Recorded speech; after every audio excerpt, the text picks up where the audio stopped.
Good morning. Welcome to the UU Church of the South Hills, also known as Sunnyhill. We're delighted that you could join us today for this service. Our mission here at Sunnyhill is to create a more just and compassionate community within and beyond our walls. My name is Krista Stanley, and I serve as a worship associate for this congregation. If you're a newcomer or a visitor to our congregation, please go to sunnyhill.org and click on the button that says New to Sunnyhill to receive more information about our congregation and to receive our weekly email newsletter. If you're joining us online today, please say hello or good morning in the comments on Facebook or YouTube. We'd like to hear from you and extend a warm welcome to you as well. We now have an announcement from our One World planning team.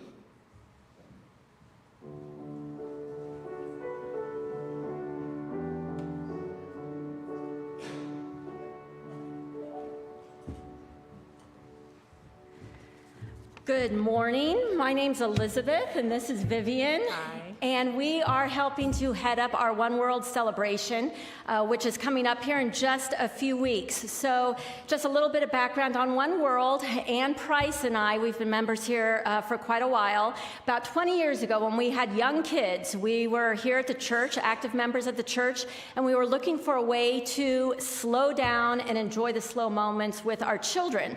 So we started a Simplicity Circle, which was a weekly meeting. We had maybe 10 to 20 people that would come. We had a curriculum. We had action plan and tasks that we would try to do to just kind of like slow down and not get so overly involved with our children. The Simplicity Circle slowly morphed into One World when we realized that the holidays were consumed by commercialism and that the kids were just about, I want to get. We were looking for a way to show our children how to share and how to give rather than how to receive. We wanted an event also that celebrated our different cultures from around the world. It wasn't just Christmas. It was about cultures and holidays celebrated everywhere. We wanted an intergenerational event where there were activities for our children, but also for our adults. So our social justice committees, they got involved and gave us opportunities for looking outwards instead of inwards, gave us opportunities to volunteer. We took donations for our partners like SHIM and Foster Love. We also wanted opportunities to be in fellowship and to care for one another. So we included a meal. We're going to have a fabulous dinner where we all sit down at tables together, and we just wanted to be together, just to be. So One World was born. It's changed over the years, but our mission has been the same, to teach our children and ourselves to look outward instead of inward. So this year, One World is in less than 2 weeks. It is Saturday, December 7th. Doors open at 4. We will have multicultural games and crafts for children and youth. We will have lots of our social justice partners and our own Sunnyhill social justice committees. We'll have opportunities to donate, to volunteer, some activities to help get you in the spirit of giving back. Sunnyhill Santa will be coming to ask the children what they will give instead of what they want. Our wonderful Sunnyhill elves will serve up a wonderful dinner of sloppy joes, chana masala, which is a mild vegan chickpea curry, tater tots, and crunchy Asian salad. We will have homemade items from members of our very own Sunnyhill community and fair trade goods for sale. So we will have things like mug rugs, pottery, hand knit hats, ornaments, tons and tons of stuff, all from members of our community. And we will round out the night with some fellowship. The kids will have a movie, and there will be caroling. Do you want me to? Yeah, okay. Yeah, go on. Yeah, so you can register to attend online. The link is in the Beat. It's on our homepage, or you can scan the QR code that's in the posters out in Fellowship Hall. If you register before December 10th, it's $10 per adult, $5 for kids ages 3 to 12. It's free under age 3, and the prices will double December 5 to 7 and at the door. So what do you need to bring to this wonderful event to give?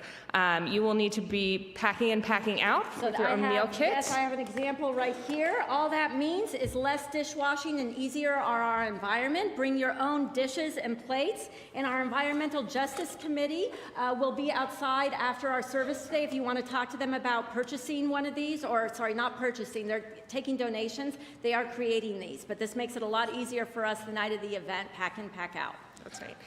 You can also bring some cookies to share, and we're asking for new and unwrapped gifts from the wish list of our social justice partners, SHIM. They're asking for canned goods, Foster Love Project, personal hygiene items, and the Women's Center and Shelter of Greater Pittsburgh. They would like baby and toddler supplies. Detailed lists are on the fireplace hearth in the Fellowship Hall and also on the One World webpage. And we're also asking for hats and scarves for our mitten tree in Fellowship Hall, and the proceeds of that will also go to the Women's Shelter. So all of this information is on the Sunnyhill webpage. There is a One World Sunnyhill webpage. There's information in the beat. You can ask any of us after the service for details. So just know that if today is your first day walking through these doors, you are welcome to come on December 7th. We would love to have you. If you've been a member here for 30, 40 years, you just better be here. You just better show up. So looking forward to it and hope to see you there. Thanks. It's going to be a great time.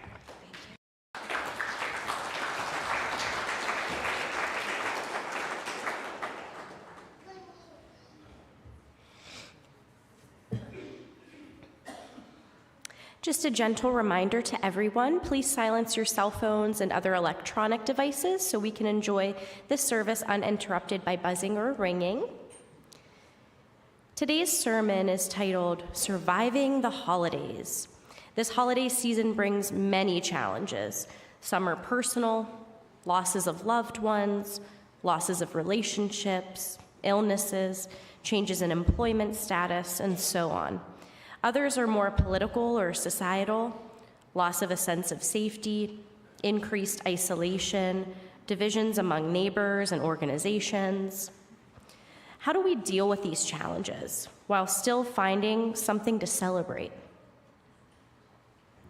Our opening words were written by Laura Horton Ludwig. The wheel of the year has turned again. Once more, the Thanksgiving season has arrived. How shall we sing our song of gratitude now? For what shall we give thanks? For this moment, for friends near and far, for our breath, for love, for courage and clarity, for strength, for delight, for laughter, for beauty, for the tables around which we gather, for the food we enjoy with friends, seasoned with love and memory, for the sun and moon and stars in the sky, for the trees who have seen so much and still stand proud, stretching themselves to the sky, for the bright voices of children, for the wisdom of elders, for actions that bless the world, for hard work that makes a difference, for music and art and celebration, for generosity, for compassion, for endurance, for joy, for hope. For all these things, we give thanks as we worship together. Please join me in saying the words to light our chalice. Flame of our faith, call us into the community of love and justice this morning and every morning.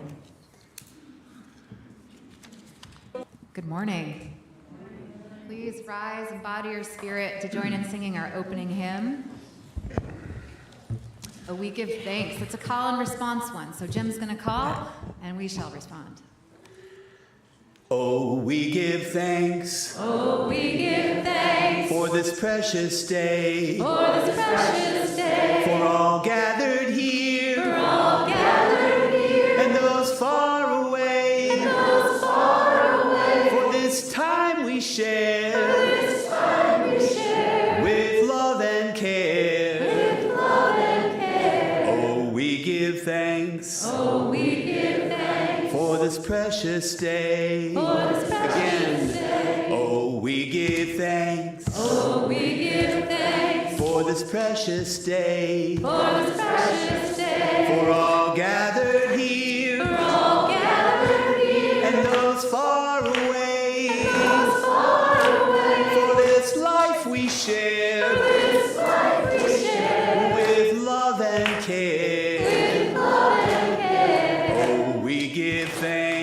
Oh, we give thanks. For this precious day. For this precious One more time. day. Oh, we give thanks. Oh, we give thanks. For this precious day. For this precious day. For all gathered here. For all gathered here. And those far away. And those far away. For this time we share. This time we share. With love and care. With love and care. Oh, we give thanks. Oh, we give thanks. For this precious day. For this precious day. Thank you. Please be seated.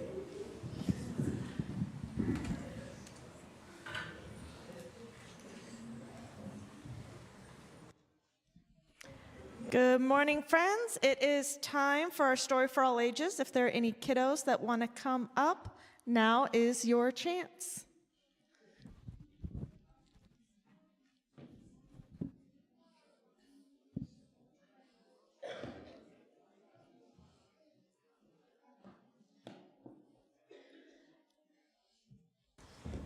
Good morning, friends.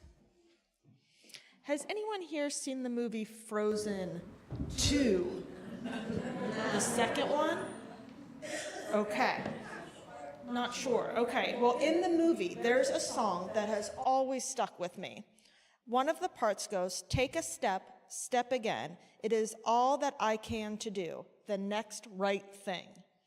Sometimes, when we're facing challenging times, it can be hard to know what to do or where to focus our energy. What Anna reminded me in that song is that sometimes we just need to take one step, just do the next right thing. The song that Mary has been teaching our kids in RE classes this month is called Building Bridges. The lyrics say, "Building bridges between our divisions. I reach out to you. Will you reach out to me? With all of our voices and all of our visions. Friends, we can make such sweet harmony." Our city, Pittsburgh, is known for all of our bridges. We aren't really known for crossing those bridges very often, though. Maybe the divisions between us could just seem so big. It might seem unlikely that a simple song could really bring folks together. But maybe, just maybe, reaching out and calling others in, staying curious, and leading with love is the next right thing to do. Songs like this help me move towards that next right thing when I'm ready to make that next step. So we're going to learn how to sing it together. You guys can help me teach it because you guys helped me, because we've learned it together already, a lot of us. And we talked about in RE how this is a great song when we're looking to get along with other people, especially. Yeah. So let's do a little call and response. You guys want to help me sing it for the congregation, and then we'll have them sing it back to us. Here we go with Building Bridges. Building bridges between our divisions. You sing it.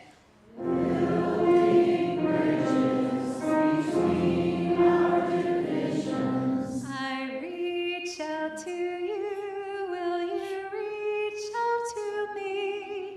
I reach out to you. Will you reach out to me? With all of our voices and all of our vision. With all of our voices and all of our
Let's go ahead, let's sing that again, and we'll sing the kids out to your RE classes. Building bridges between our divisions, I reach out to you, will you reach out to me? With all our voices and all of our visions, friends, we could make such sweet harmony. Last time. Building bridges between our divisions, I reach out to you, will you reach out to me? With all of our voices and all of our visions, friends, we can make such sweet harmony.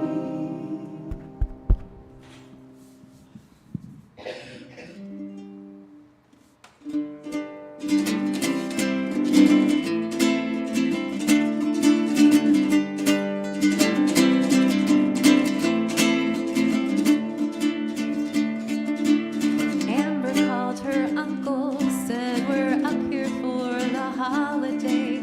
Jane and I were having solstice, now we need a place to stay.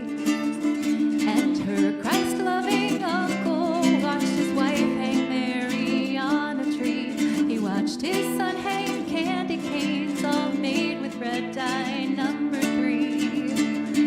He told his niece it's Christmas Eve, I know our life is not your style. She said Christmas is like solstice, and we miss you, and it's been a while. So the Christians and the pagans sat together at the table, finding faith and common ground, the best that they were able. And just before the meal was served, hands were held and prayers were said, sending hope for peace on earth to all their gods and goddesses.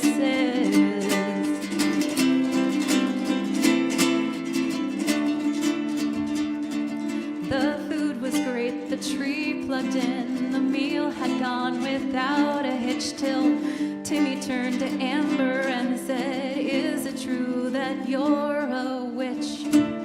His mom jumped up and said, the pies are burning, and she hit the kitchen, and it was Jane who spoke. She said, it's true, your cousin's not a Christian, but we love the trees, we love the snow, the friends we have, the world we share, and you find magic from your God, and we find magic everywhere. So the Christians and the pagans sat together at the table, finding faith and common ground, the best that they were able. And where does magic come from? I think magic's in the learning, 'cause when Christians sit with pagans now, only pumpkin pies are burning.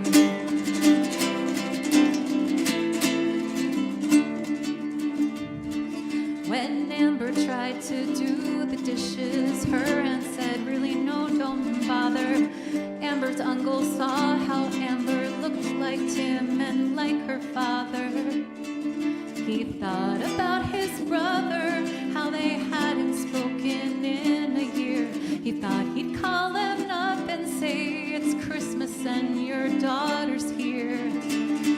He thought of fathers, sons, and brothers, so his own son tucked his sleeves, saying, can I be a pagan dad? He said, we'll discuss it when they leave.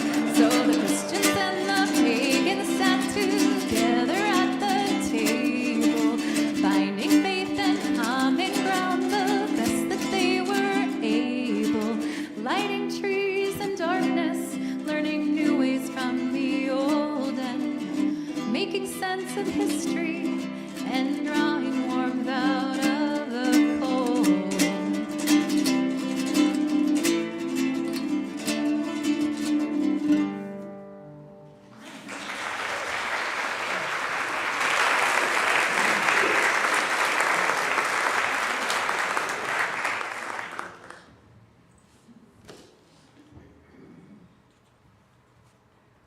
Good morning. My name is Jean Ferlin, and I am a member of Sunnyhill's Pastoral Care Team. Put my glasses on, you can read.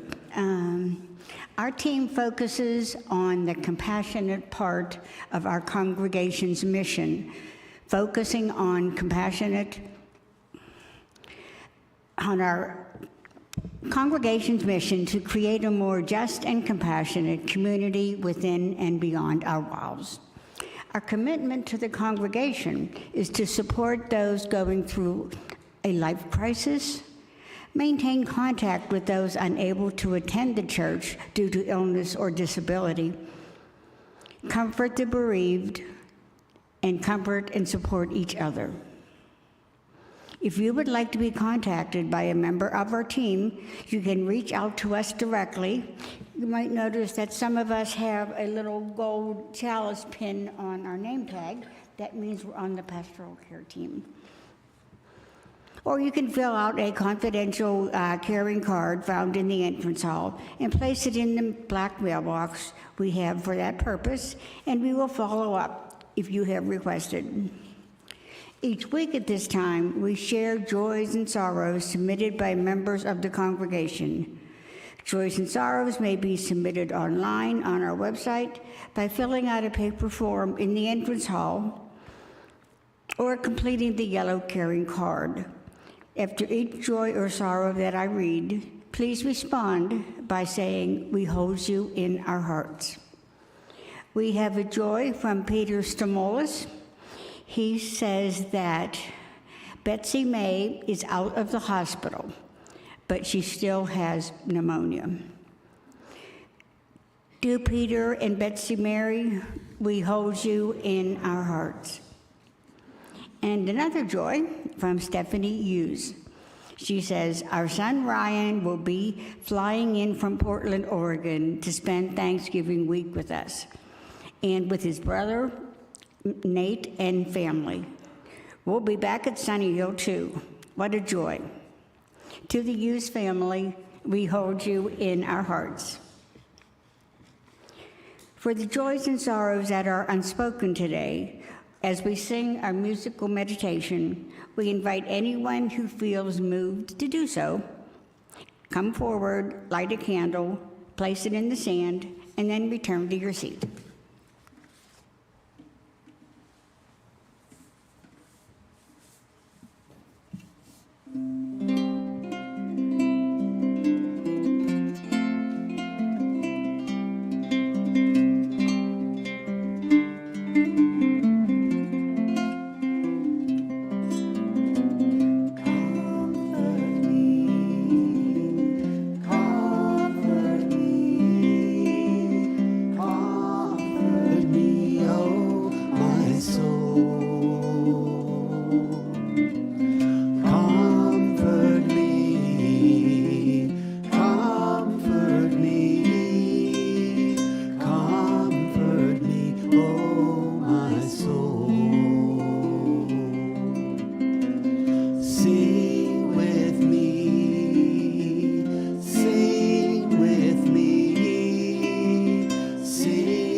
This past Wednesday, November 20th, was the Transgender Day of Remembrance. According to the Human Rights Campaign, since 2013, at least 372 transgender and gender-expansive individuals have been victims of fatal violence in the United States, including at least 36 deaths in the last 12 months. Tori Cooper, Director of Community Engagement for the Transgender Justice Initiative, recently stated, "The hate towards transgender and gender-expansive community members is fueled by disinformation, rhetoric, and ideology that treats our community as political pawns, ignoring the fact that we deserve the opportunity to live our lives fully without fear of harm or death." Cooper continues, "Over half of the victims reported were Black trans women, a disturbing reality that reflects the trend of violence that continues to plague our community, which disproportionately faces racism, misogynoir, sexism, transphobia, and a myriad of other societal issues. In spite of these tragedies, I choose to remember the beauty brought to the world by those victims who left this earth far too soon, and will celebrate their memories by continuing to fight for them." The Day of Remembrance, held annually on November 20th, helps raise awareness of violence committed against transgender and gender nonconforming people, and publicly mourns and honors the lives of those who might otherwise be forgotten. It is a day that allows us to stand up collectively in opposition to anti-transgender hatred and prejudice, which we saw on full display in the recent political campaign cycle. In observance of the Transgender Day of Remembrance, I light this candle.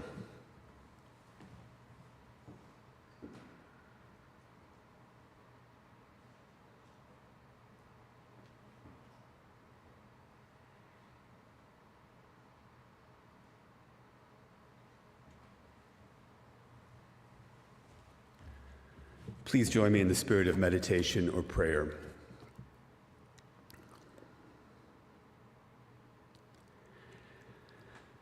We take this moment to recognize the dissonances in our lives, the places and moments that are somehow jangling and jarring, the disconnects that seem to exist in every aspect of our world, the clashes and tensions we sense everywhere. Dissonances between the way things are and the way we want them to be, between our best selves and the selves we live with each day, between those with power and privilege and those with next to none. Dissonances between the world we want for our children and the world we'll actually leave them, between our espoused values and our real-life actions, dissonances between our stated beliefs and our lived behaviors, between the heaven that might be and the hell that sometimes is. We pause now for a moment of silence to consider these dissonances and others.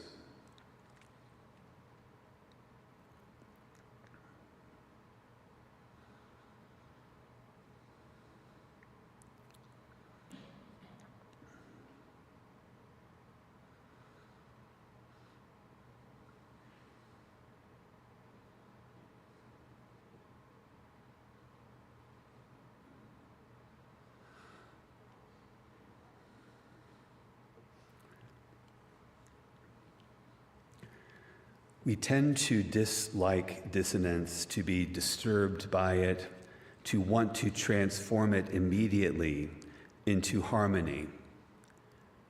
But dissonance often can be a blessing, a way to learn where our true work lies, an arrow pointing toward a path we must follow. May we recognize tensions and discomforts when they occur. May we learn from the clangs and clashes in our lives. May we hold dissonance and harmony in concert as we sing and discern and move together in the loving embrace of this community. Amen.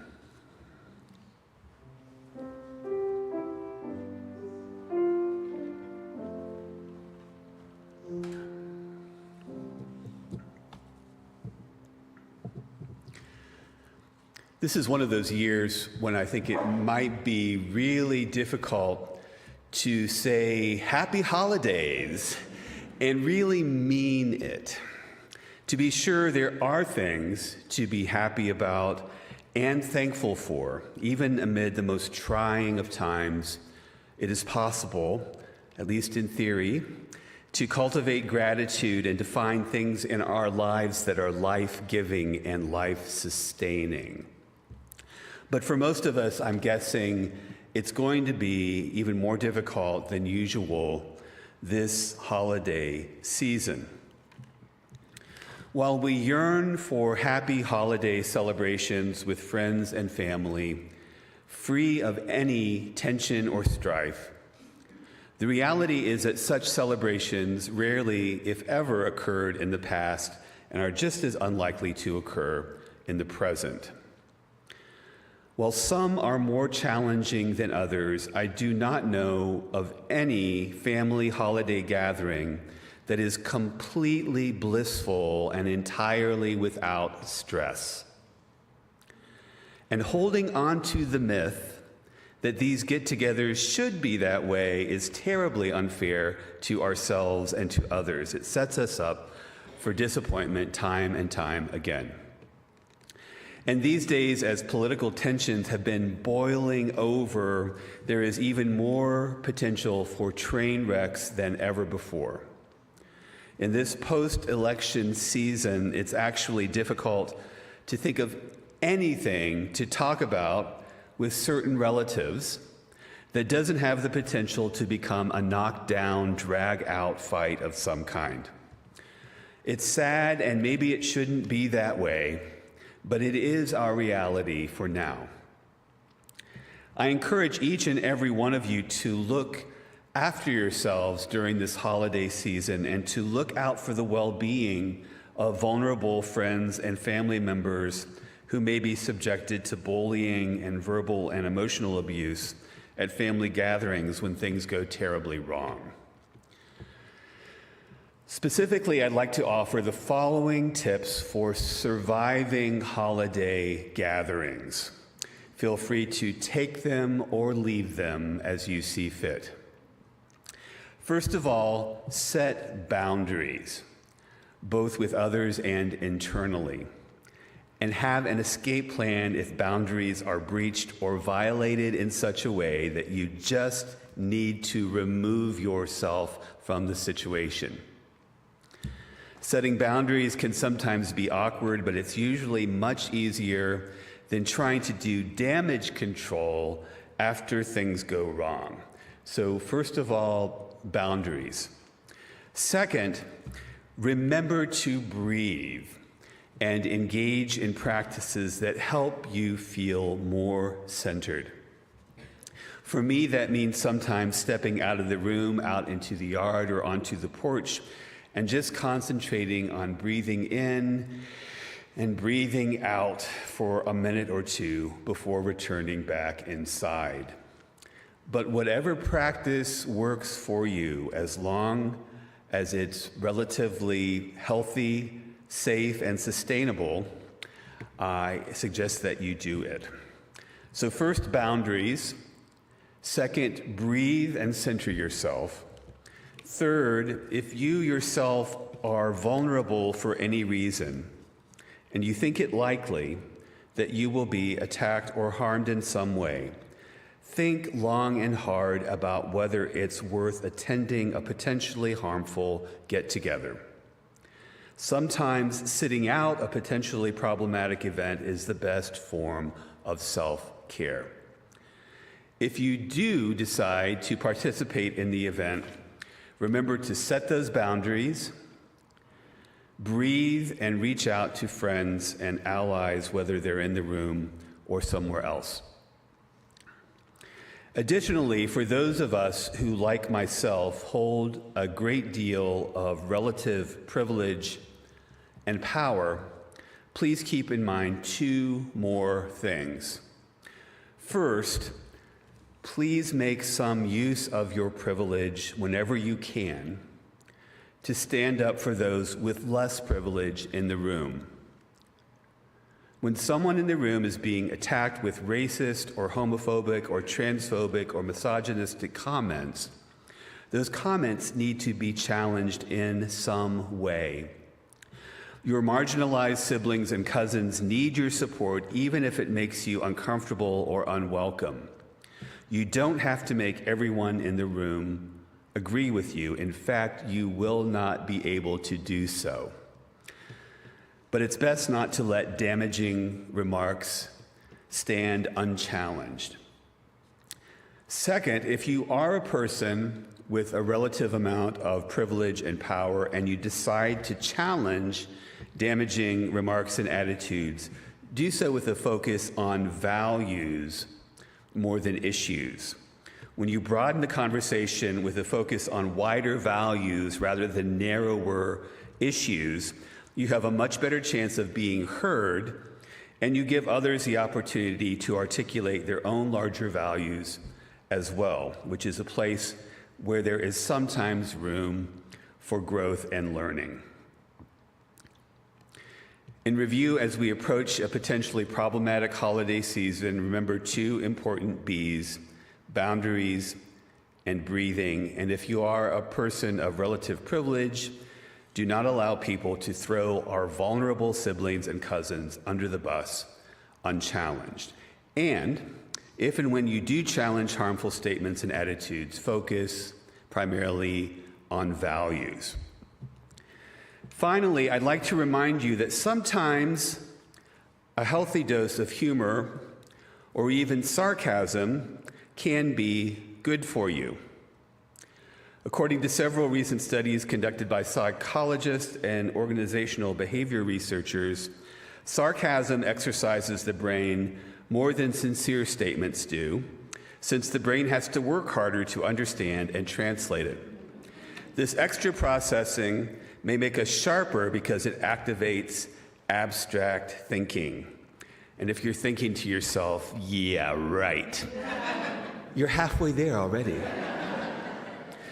One study suggests that not only does sarcasm stimulate complex thinking, it also works to reduce the impact of the potentially negative effects of anger. In this particular study, a group of college students, I always feel so bad for the college students in these studies, were asked to staff a call center at a cell phone company. Some of the complaints they received were simply angry, while others were more sarcastic than they were overtly angry. According to the study, the students were better able to solve problems creatively when the complaints were sarcastic in nature as opposed to being just plain angry. Also, sarcasm can be an indication of a healthy ability to show affection. There's an old adage that says we tend to tease the ones we love, as we are more likely to use sarcasm with people we care for. Parents may offer up teasing remarks to soften what otherwise may be seen as harsh criticisms. So if you find yourself frequently being sarcastic these days, as I sometimes do, the good news is that your sarcasm may, in fact, be an emotionally healthy response to what's happening around you. But there is sometimes a bit of a fine line between a healthy level of sarcasm and an overabundance of it. Too much sarcasm can come across as hostility rather than playfulness, so it's good to temper sarcasm with tenderness. One of the great contemporary masters of sarcasm, cynicism, and tenderness is David Sedaris. Sedaris, a humorist, author, and radio commentator, is perhaps best known for his NPR radio commentaries beginning in 1992 with his Santaland Diaries, which hilariously describe his experiences working as a Christmas elf at Macy's department store in New York City. I reread the Santaland Diaries every year around this time just to get myself in the proper spirit.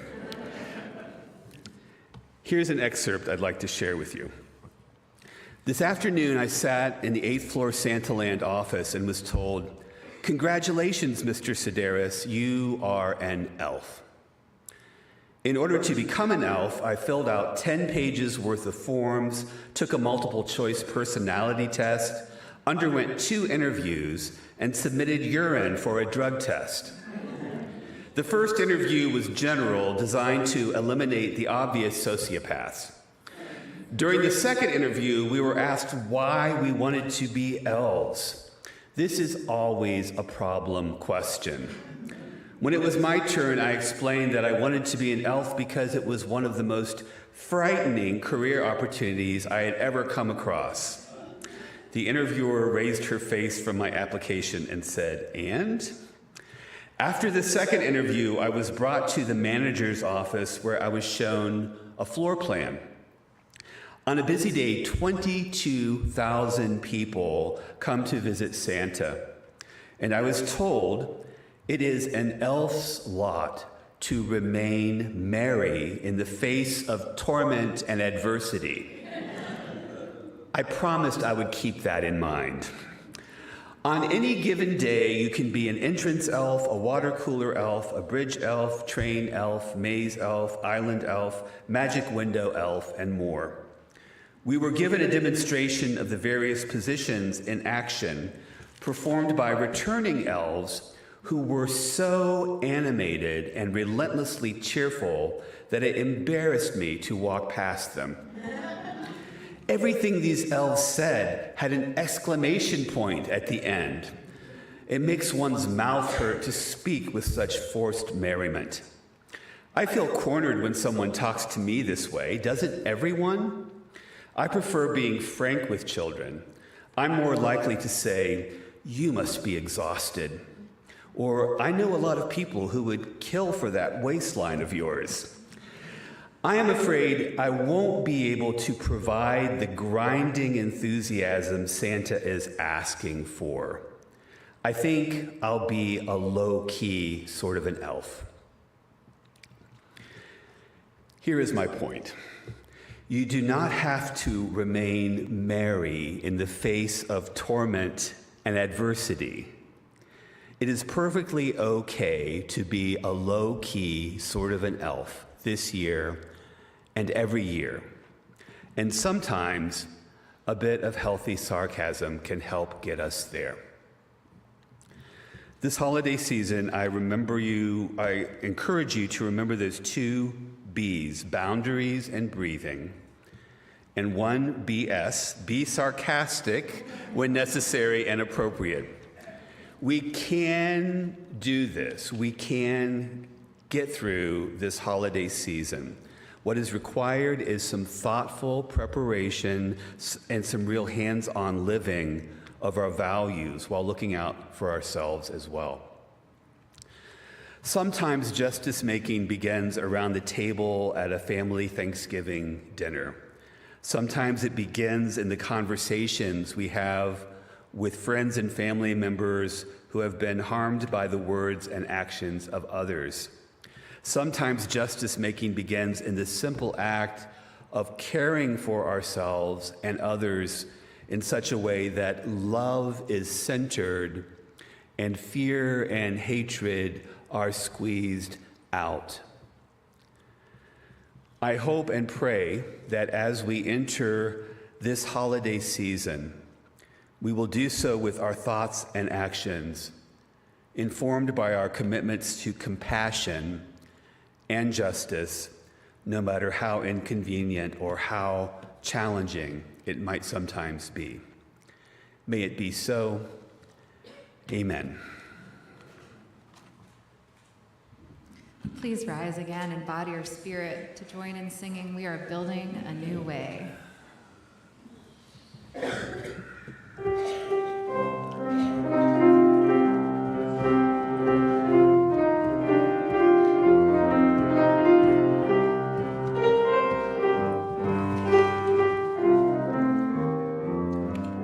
We are building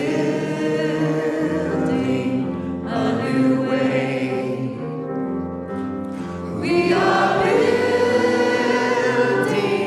a new way. We are building a new way, feeling stronger every day. We are building a new way. We are working to be free. We are working to be free. We are working to be free of hate and greed and jealousy. We are working to be free. We can feed our every need. We can feed our every need. We can feed our every need. Start with love that is the seed. We can feed our every need. Peace and freedom is our cry. Peace and freedom is our cry. Peace and freedom is our cry. Without these, this world will die. Peace and freedom is our cry. We are building a new way. We are building a new way.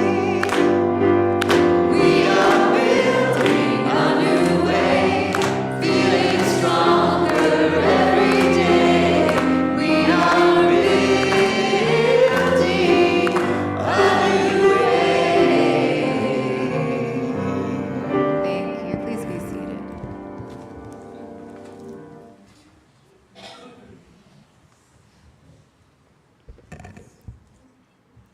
Our Share the Plate beneficiary for the month of November is Hugh Lane Wellness Foundation, which was founded in 2017 to improve the health of the LGBTQ plus and HIV communities.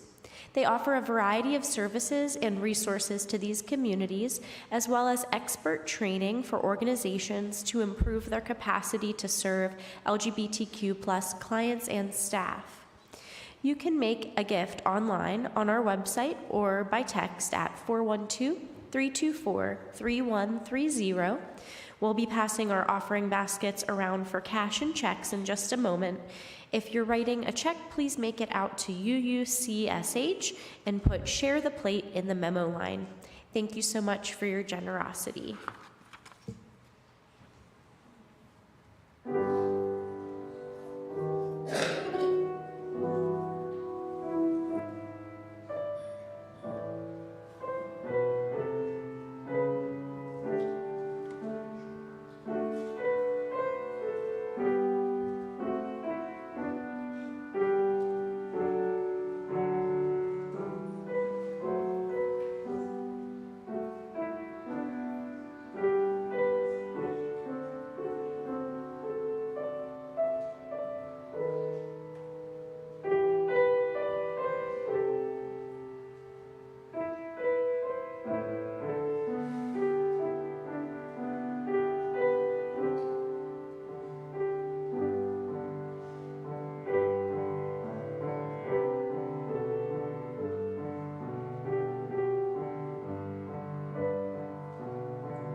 Please join me for saying the words to extinguish our chalice.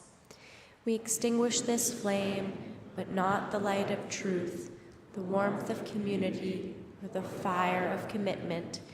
These we carry in our hearts until we are together again.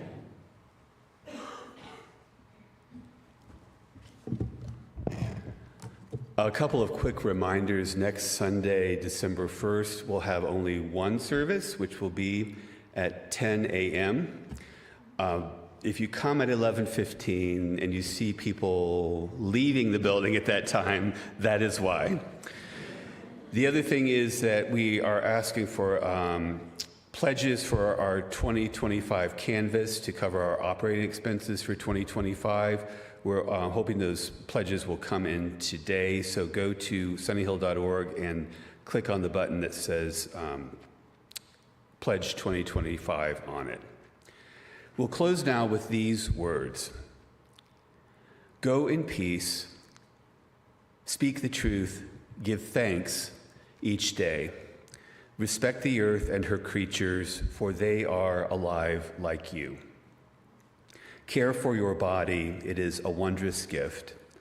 Live simply, be of service, be guided by your faith and not your fear. Go lightly on your path, walk in a sacred manner. And as you go, go in peace.